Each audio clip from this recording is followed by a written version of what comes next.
What is up, everybody? Welcome back to Blurt It Out. So as you know, the manga is on break this week. We're not getting a new chapter, so we're going to talk about some general One Piece news, and we're going to talk about the Game Awards. Got some cool reveals, some nice games coming out, some ones that I've been looking forward to for a very long time, ones I didn't expect as well. So a lot of cool stuff in there. But first, let's hit this One Piece news. It's a little dated, but One Piece did have a Luffy float in the Macy's Thanksgiving Day Parade. And I think this is either the second or third time that Luffy's been there. Maybe it's just the second time. Maybe it's just the second time. No, I think it's the third time that Luffy's been at the parade, which again, it's an amazing feat to see how far One Piece has come, especially over here in America, or like just in the West in general. Whereas it used to be a relatively unknown, not popular type of manga, and now it's arguably one of the biggest things moving right now with the level of consistency it has and like how popular it is. Where you got, parades, you got the Sphere in Vegas, you have all the collabs with like basketball, baseball, like One Piece is literally just everywhere. Always great to see. We also have the opening of the One Piece base shop, which is like this, basically I think it's like a local only, they might have like interregional shipping, but it's a local business, which is like a One Piece shop where you go in there and you find all kinds of cool One Piece stuff, like cool collection items, things of that nature. I know this is something Oda was super excited about. It looks like they have a lot of cool stuff in there. Like they even had some like custom TCG stuff. They had like the custom cards, things like that. They also have like some frames from the Wit remake there. Like they have a lot of cool stuff there. They even have this, it's a running video that they have that was done by Ishitani and I think Kisuke Mori, where it's just as like a rolling video in the shop of just the Straw Hats moving around this city. And it looks so good. Because I mean, think about Fan Letter's style. The way Fan Letter was done in its entirety, that's what it looks like. That's the kind of energetic motion and feel it has to it. It's so cool. Like I really wish that they end up adding, I guess I should say, more of these, specifically over here in the West. Like it'd be really cool to have one of these here that we can go visit. But again, just another cool thing for One Piece. Now there are rumors that One Piece is going to have a collab with Nike in the near future, where it's going to be like hats, shirts, jerseys, like a few cool things here and there. And One Piece has been doing a lot of stuff with sports lately. Like I said earlier, like they were sponsored with the Clippers, they were sponsored with the Lakers, they were sponsored with the Dodgers. Like they've had so many cool things going on. So now it looks like they might be doing a Nike collab. I think they have a Puma collab already.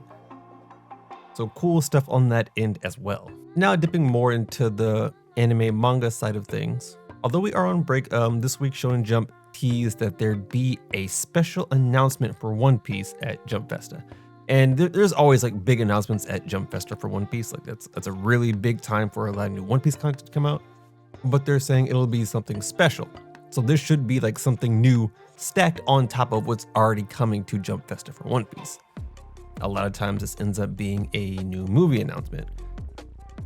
I think we were about due for a movie, and if they really want to do something cool, of course, everyone is hoping for a God Valley movie. Now, if One Piece does a God Valley movie, legendary. But I don't know if we would be far enough in the manga, or if, I don't know the logistics of how that would work. I mean, I guess for Film Red, we ended up doing like Year 5. So I can't say that God Valley is too far out of the question. And that's probably the most anticipated type of movie we could get, is like a canon in story movie, similar to how like Demon Slayer and JJK have been moving. Something like that for One Piece would be insane. Also note that we're getting a new color spread and magazine cover drawn by Oda. So when One Piece comes back next week, we're going to have a color spread and we're going to have the magazine cover. You know, those things always go hard. I'm excited. I think we just got a color spread, so getting a new color spread this fast is really, really insane. But I'm here for it. I love color spreads. I absolutely love color spreads. And then as far as the anime goes, so we know that the anime is going on break at the end of this year before they switch over to their seasonal, like 26 or so episodes per year type movement. And I believe that kicks back off in April of 2026. But we've got the names for the last episodes. We've already gone through 2 of them, so the only 2 left are 1154 and 1155. 1154 is going to be the truth behind the secret plan, Vegapunk's declaration of victory. And then 1155 is the promised horizon at long last toward the long-awaited Elbaf. So I think 1154 is essentially going to be the hockey knot. That's where Emmett pulls the knot from Joy Boy, uses it to push all the Gorosei back and save the crew. And I think 1155 is going to be the crew sailing from Egghead to Elbaf. We should get the Kuma and Bonnie horizon moment in that episode. I think that's going to be a really powerful episode to end on, and a really solid cliffhanger. It's also been revealed that the voice for Joy Boy is going to be Luffy's really OG voice actor, which is just a cool detail in general. I think Luffy's voice actor from like the Romance Dawn era. So that's just a nice little touch they added. But that's the One Piece news. Like I said, a lot of good stuff happening, a lot of good stuff on the way. We'll be seeing a lot of stuff in December for One Piece. And of course, on our end here at the channel, we're going to be doing our top 30. I think this year we're going to try and do a top 30 of all time. So be prepared for that. But let's talk about the Game Awards a little bit. When it came to the awards, they went pretty much how I expected, and Clear Obscure Expedition 33 swept. I mean, they cleaned house. I think they had, 12 nominations and 9 actual wins? And that's insane for like this. A lot of people don't want to call it an indie game. It essentially is a new IP. It's fresh. It doesn't have like prequels or sequels. It doesn't have an ongoing series. Like this Expedition 33 really just came out of nowhere and just dominated. And I mean, it's such a good game. I haven't finished it myself. I'm probably 2/3 of the way done, maybe a little more than that. I've been loving it so far. It's one of those games where I really have to sit down and just make out some time to play it, because it's not something you want to just like play for 30 minutes. You kind of want to get into it. And I mean, I love it. I was afraid of like the parry mechanic system. I got accustomed to that. I like turn-based combat either way. So that's what kind of got me into it. The visuals are stunning. The music is stunning. The characters, I love them. They're stunning. It's just such a well-made game. And this is a game, I think it's made on like a $10 million budget that obviously made that back and then some. It just swept. And you have things like Silksong that also came out that are amazing games in their own. I think you really couldn't go wrong either way going between Silksong and 33. I think 33 had more time to sit with people, and it's more accessible to everyone. Whereas Silksong, you kind of have to know what you're doing to play Silksong. Silksong isn't something you just jump into and you're like, oh yeah, I love it. A lot of people that initially got it off of hype, I think they complained about the difficulty. They complained about kind of just the gameplay and how it didn't really fit the way they wanted to play. And I mean, that's Hollow Knight and Silksong in a nutshell, is that it's a very specific type of game. Like, it's not just a platformer. It's deeper than that. And you have to want to commit to playing it. Like, you have to want to learn how to play the game. The game doesn't just play itself. You have to want to learn how to play it. So I can see how, with the shorter time span and just the way the two games play, I can see how 33 won a lot more than Silksong would have. I think if they had a similar time, and maybe if Silksong wasn't as, I guess, difficult as some people say it is, it probably would have had a stronger chance. Overall, 33 just cleaned out. And there's a lot of people complaining that, you know, they shouldn't have been allowed to win that many awards, or they shouldn't have been put in that many categories. But I mean, like, for this OG game, this OG series to start, and to come out as strong as it did, to do what it did to the gaming community as a whole, I don't see why not. Like, why not give them their flowers for making an excellent game? It's not to say that the other games nominated aren't worthy. It's just Expedition 33 did something different. Did something that no one was expecting. I think that's the thing they have over Silksong, is that people expected Silksong to be fantastic, and it was, and it is. Expedition 33 is a dark horse, and people love the dark horse. People love to root for the underdog. I'll tell you that. As far as reveals, honestly, I didn't care for, I would say, 80% of what got revealed. There was some cool stuff. The new Star Wars game. We got a new Last Republic game. That looks pretty dope, but I think they said that's not going to be conceptually ready until 2027, so there's not a whole lot happening there. But as far as like games that I cared about, I knew that there would be a Tomb Raider reveal. and I love Tomb Raider. Very specifically, the new reboot of Tomb Raider starting in 2013, where they had essentially the younger Laura with Camilla Luddington. That era of Tomb Raider is my favorite, with Rise of the Tomb Raider being one of my favorite games of all time. So when they said that there'd be a new Tomb Raider announcement, I was so hyped. And they made me wait like, I don't know, like 2 hours, I think. They said it would be happening so fast. I waited like 2 hours for the reveal, which is annoying, because I think they were definitely farming up that like hype. But we got there, and it was not what I expected.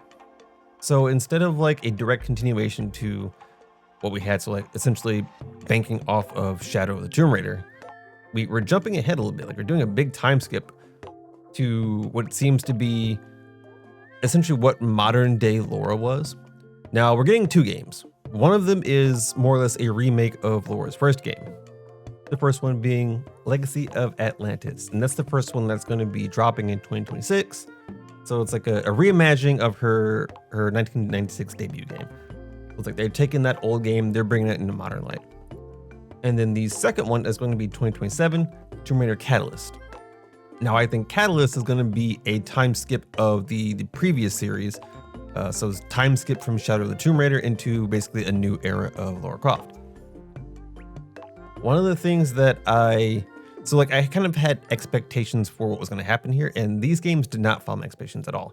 This is not where I thought they were headed. I think one of the things that I kind of miss is that I liked the era they were building with Laura in the last few games, where it's like it's not necessarily modern day Laura, it's a younger Laura still trying to figure things out, but still able to do things incredibly well. I thought her design was fantastic. I thought the feel of the game was fantastic. We're jumping to an era of Lara Croft where she's more confident and just completely into what she's doing. So we've kind of escaped this era of discovery and entered this era of fun, I would say. Where like Laura knows what she's doing, she's having fun with it now. Like it's not as perilous as it felt in the earlier games. And I feel like I like that. Like I feel like I kind of like that feel of like Laura didn't fully know what she was doing or how she would do it, but she knew she wanted to get it done. I think it added a cool element to the game where like you're building on her character as you're adventuring in this world. With the new one, I'm a little bit afraid that there's not going to be a whole lot of development to her character. It's just going to be us adventuring. And I think that dips more into like, you're almost, I mean, I guess I would say this came before Uncharted, but you're starting to feel like an Uncharted game where Drake doesn't really evolve in every single game. Sometimes he just exists. And I think that's still fun. Just, I like how Tomb Raider was giving us, you know, advances in story, advances in character as we explored. That's what I really loved about the reboot series. Obviously, I can't judge this too early because we're just getting teasers of it. Like there's still time, and I'm still gonna play it because I still love Tomb Raider. Just not what I expected. And of course, there's a lot of controversy about her design because while it is a step back to the original Laura, which if you know Laura and you know Tomb Raider, the original design was very, very specifically built. Like it had a very certain look to it. And this one is supposed to be a reimagining of that. It's obviously not as exaggerated. Like it's more exaggerated than the reboot is, but less exaggerated than the original series is. It's an interesting middle ground. I mean, I don't mind it. There's some people saying it's too much. There's some people saying it's too little. The area we are in with games and how certain characters look in games is really, really terrible. People will base an entire game's playability off that, which I think is really stupid, especially if it's something minuscule. But people will be stupid. You can't stop that. I'm excited for it. I can't wait. Actually, 2 things I wasn't expecting. So they're doing another Control. I probably mentioned it once or twice. Control is also one of my favorite games of all time. I absolutely love Control. I think I own Control almost as much as I own Skyrim, being like how many versions I've bought. So I have Skyrim on like every console, I have every version of it. I love Skyrim, I love Control. In the same vein, I have it on every console. I have many different versions of it. Like I just love that game. And they're doing a sequel to it. I don't know if it's technically a sequel. It's a Control game. So that's Control Resonant. Now, instead of playing Jesse in this one, we're playing Dylan, who is our brother in the first game. So it's kind of like a tossing of the baton from one of the siblings to the other. I am super excited about that. If it's anything like Control, if it has any of the kind of like Control schemes, I am absolutely going to love it. I did not know that they were planning a new Control. I am so here for it. And then the other game I wasn't expecting is a new Divinity. I actually love the Divinity games. Divinity Original Sin, Divinity Original Sin 2. I haven't played Baldur's Gate. I know they're pretty similar. I think at the end of the day, I would like Baldur's Gate. I would probably prefer to play Divinity based on what I've seen from both games, but I can't fully say because I've never played it. But they're making a new Divinity. That immediately has my interest. I will be playing that as well. So we got Tomb Raider, Control, and Divinity. I believe Control and Tomb Raider are coming out in 2026. I don't know if they had a date for Divinity yet. I don't know if they've made a plan for when that's actually going to drop. If you've never played Divinity, it's basically a Dungeons and Dragons style role-playing game. You have a squad of 4, you pick your class, whatever your race you are, and you explore through the story, through these towns. A lot of free autonomy, a lot of free exploring. It's such a fun game. Fantastic to play with other people. Like if you can get 4 people to just squad up and play this game, I would recommend it. It's so good.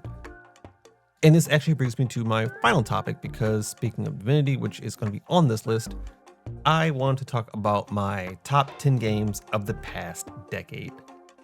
And this decade has been really good to me as far as gaming goes, like really good. To be honest, there are a few that don't make it in this decade that I would love to shout out, but I just figure the past 10 years I think covers it. Before I get into my top 10 list, I want to do some honorable mentions. It's going to be Horizon Zero Dawn, Breath of the Wild, Spider-Man and Miles Morales, Super Smash Bros. Ultimate, and the first Divinity Original Sin. All of those came out within the last decade. All fantastic games, all have consumed so much of my time, but they just don't beat out the top 10 list. So at number 10, Final Fantasy VII Remake. I have never played a Final Fantasy, although, well, to be fair, I played Final Fantasy 13 for about 20 minutes. Hated it. And I don't think 20 minutes is enough to actually figure out if I like a game or not. I just remember I did not like what I had played so far. Never touched it again. So when I heard about Final Fantasy VII and that I was getting a remake, I was like, okay, maybe I'll try it here. Everyone says that Final Fantasy VII is probably like the best of the Final Fantasies. I was like, this would probably be the best spot to land on as far as like playing. So I played through the whole thing, absolutely loved it. Had a fantastic time. I got to learn about Cloud and Tifa and other characters that I'm sure I care about.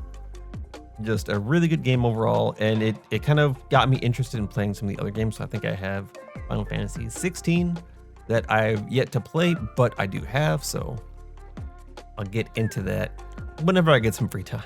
At number 9, Divinity Original Sin 2. So like I said, I love Divinity in whole. The first one makes the honorable mentions. The second one I put so many hours into. The second one I actually had like a few different playthroughs with a few different squads, all different, all fun, all great times. Like I really enjoy what this game brings to the table. The co-op elements, the elements of gameplay, the look is fantastic, the humor, the design. I fell in love with the world, the game. And I'm always down to play that game. Like I will always start a new save. I'll always jump into it again. It's such a good game. So when I saw the 3, I was like, yes, we locked in. Coming in at number 8, Expedition 33. And I understand it's kind of low on a top 10 list, especially for how impactful I was saying it was not too long ago. And I still think it's fantastic. I think one of the things that keeps it at 8 and not higher is that I just haven't finished it yet. Whereas I think every other game on this list I have finished. I think Expedition 33 is actually the only game on this list I have not finished yet, which is saying something that it made the list without being done. But I had a fantastic time with Expedition 33. Like the story is fun, it's engaging, which is one of the hardest things I find myself trying to capture in a game is the story. And the fact that it has me drawn in, I think, says a lot about what it does for me as a game. The gameplay, I love turn-based combat. The look, the style of the design is fantastic. They have a character that floats while she travels. That's an instant win for me. An absolutely fantastic game. In at 7, Unicorn Overlord. I don't know if you guys have ever played like the Vanillaware Atlas games where they're essentially 2D RPGs where all the art is like hand drawn. It's just really beautiful hand drawn art. Lots of cool elements, lots of really cool characters. If you've never touched them, like you have Dragon's Crown, you have Unicorn Overlord, you have 13 Sentinels, you have Odin Sphere. These games are so fun. I've played all the ones I just mentioned. I've played before. All fantastic, all excellent games. I would recommend any one of those games to play. And the most recent one I played is Unicorn Overlord, and I loved it, like I figured I would. I still go back to that and just play, you know, there's not really a free style of play, but there's like a Coliseum and like a battle mode where I can just run my teams through, have them play a couple times, buff them up, things like that. And again, the artwork is just fantastic. Coming in at 6, Nier Automata. Now, I didn't know that this came out in the last decade, to be honest. When I first started playing this game, I thought it was a lot older, but it just looked so good. Like, Nier looks fantastic. Nier looks amazing. And I first started playing this on PlayStation 4, I think. Was it PlayStation 4? I got it on there first. Or was it Xbox? I got it on one of like the third gen consoles, I want to say, and essentially played it up from there. Such a beautiful game, beautiful soundtrack. 2B is a legendary, iconic character for a lot of good reasons. The story is really good, really introspective. There's a lot of replay value. There's a lot of just side value. There's so much cool stuff in Nier. And I have the Nier Replicant, which I believe is actually the first in the series that I've never played. I have it. I haven't had the time to hop in that yet. But I will be playing that at some point as well. Coming in at 5 is Hollow Knight. Hollow Knight did something for me that I didn't really see in a lot of games, in that it gave me a really good challenge with a really, I don't want to say like I turn my mind off when I play this game. It puts me in a zen state where like I can play Hollow Knight and I just lock in and I just play. I don't have like a set place where I'm going. I don't have like a set goal immediately. I'm just playing Hollow Knight. I might just walk around the entire map, killing stuff, collecting shells. I might go complete bosses. I might do side stuff. It gives me the elements of a sandbox while also, you know, like a Souls-based platformer. Like it's got so much crammed into it. The story's great. Everything that goes into Hollow Knight and, you know, essentially Silksong is just so well done. And I mean, this is like when I first started my streaming, or back when I used to stream, Hollow Knight was one of those things I streamed, and I would just spend hours on it. It's like hours and hours and hours. Hollow Knight's another game where like I have it on PC and I have it on console. So like whenever I just have some free time, I just want to sit down and play something, I'll play Hollow Knight. Coming in at 4, Persona 5.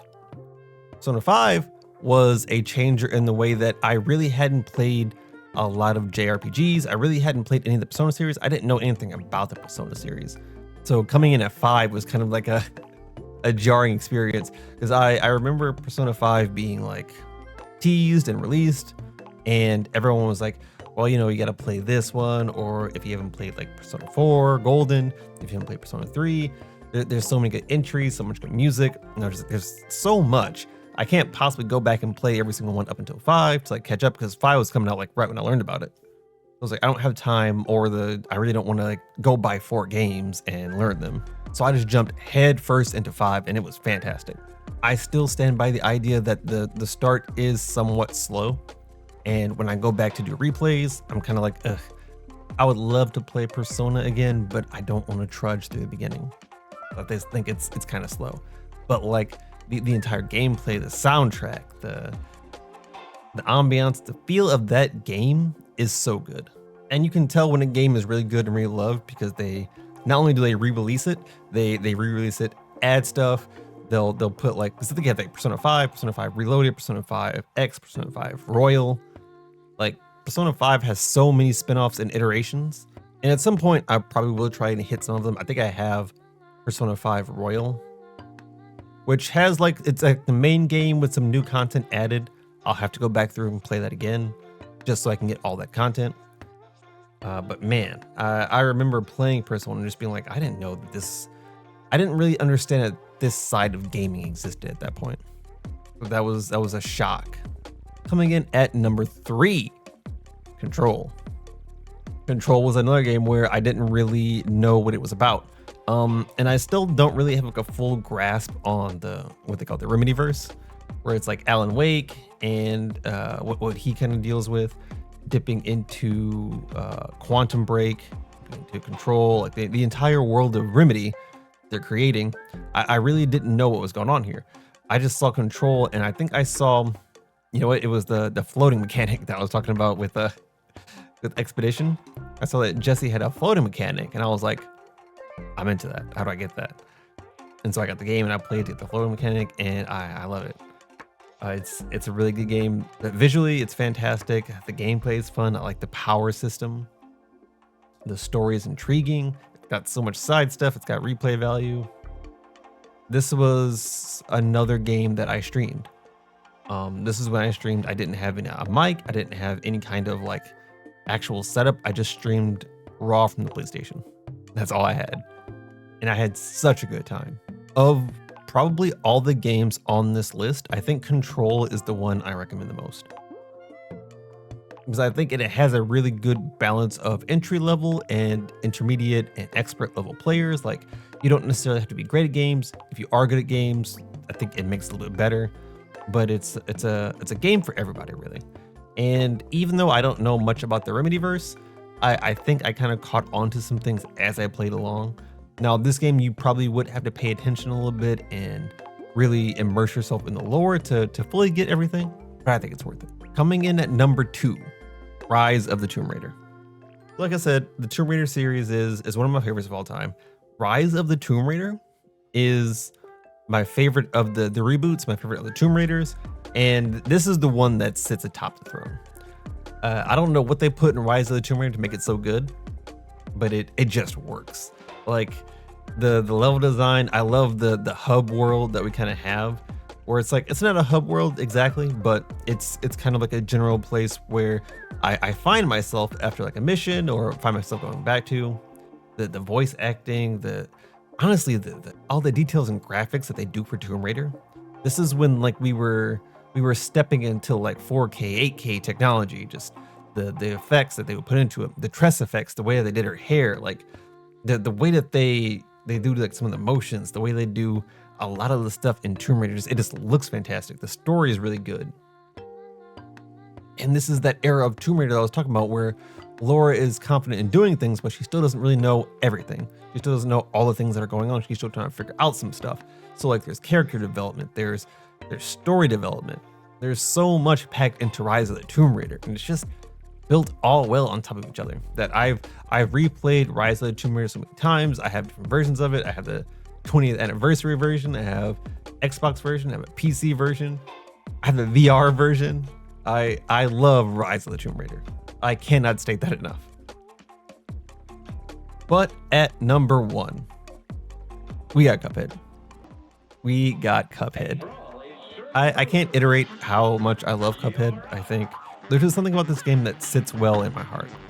I think between the art style, the gameplay, the feel, the complexity, the difficulty, like all of that just comes together so well. A fantastic, beautiful experience. I've played Cuphead solo, I've played it with teams, I've replayed it multiple times, and I just find myself having so much fun every single time. Like, I think one of the things that constantly brings me back into it is that I have so much fun no matter how difficult it is. I think when I played it the first time, and I would constantly lose, I was never mad about it. I was never upset about losing. I was just like, all right, I get to do it again. I'm just like, here goes. I would just go back into it, and I would just love it every single time. The only boss that makes me upset is Beppy the Clown. I hate Beppy. I loathe Beppy the Clown. Everything else in this game, I absolutely love and adore. Like the dragon level, that's I think at the time, like when Cuphead was really big, that was one of the most difficult levels people would say. That level was hard. I love that level. I came to really, really love that level. I think one of my favorites is Baroness von Bonbon. I think that level is super cute, but also just so well designed. And I mean, all the levels are so creative, they're so interesting. The bosses are so fun. Like I think about that game and I'm happy because it's such a good game. And I don't think I've had any game that's had me feeling that way so consistently. So like just each time I load it up, I'm just having such a good time. But that's my top 10. And that's gonna wrap up the episode. Don't forget to like, comment, subscribe, and I'll catch you in the next one. Peace.